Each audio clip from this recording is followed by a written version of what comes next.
Isay nongmay gitaybang sida adom gidamak SS Entertainment na ngasi puduna lakchari anova episode ama. Bharat ta chatnariba isay makhal ani haibadi Hindustani music amadi Carnatic music. Ani asi kari da khenabage haibadu kharadang oirabasu episode asida ekoi khangminasi. Hindustani music haibasi North Indian classical music haina su khangnai. Carnatic music tana South Indian classical music haina khangnai. Makhal ani maki haurakpham amata oirabasu magi tongan ba chatna kanglon leije. Khudam oina Sangit swar tarani thoising asi Hindustani dana kai kawi Carnatic dana kari kawi haibadu ekoi punna yengminase. Saadi sa haina dum khangnare Hindustani gi re komal asi Carnatic ki ri shuddha oina khangnai. Hindustani gi re shuddha sina Carnatic ki ri chatur shruti haina khangnai.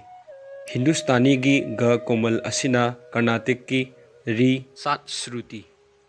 Hindustani ga shuddha dadi Carnatic tasu adumak ga shuddha haina khangnai. Madhyam ma dasu animakta chap manare.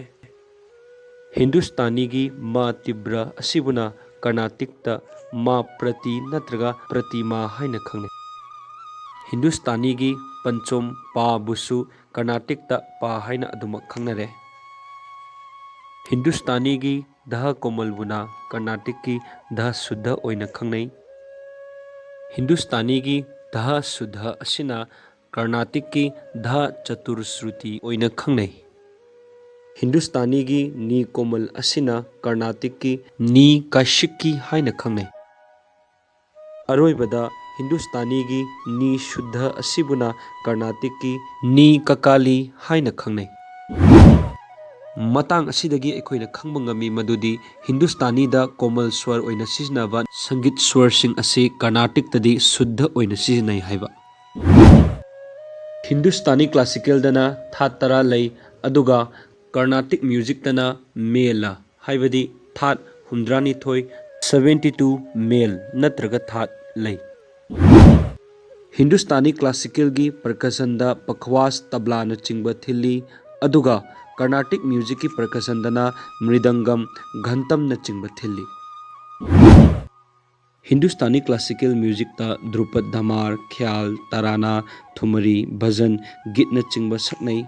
Aduga Carnatic music tana Kirtan, Baranam, Tewaram, Tilana, Jwali, Bindu na chingba saknai. Hindustani gi isai mayekta sthai antara sanchari abhok haina leibagum Carnatic ki isai dasu palabi anupalabi charanam amadi chittaswaram haina leiri. Episode asida nauna isai tamjarak leba artist sing amadi music lovers sing gidamak khanduna maru oiba khara khaji khonga chaduna video si semjabani adomna karigumba hapaningba amadi semdoningba lebersu makhada comment oina pibiramu like subscribe share to video channel asibu pungin thogat piramu mathangi episode ta akhoi mayam punna muk thengnasi.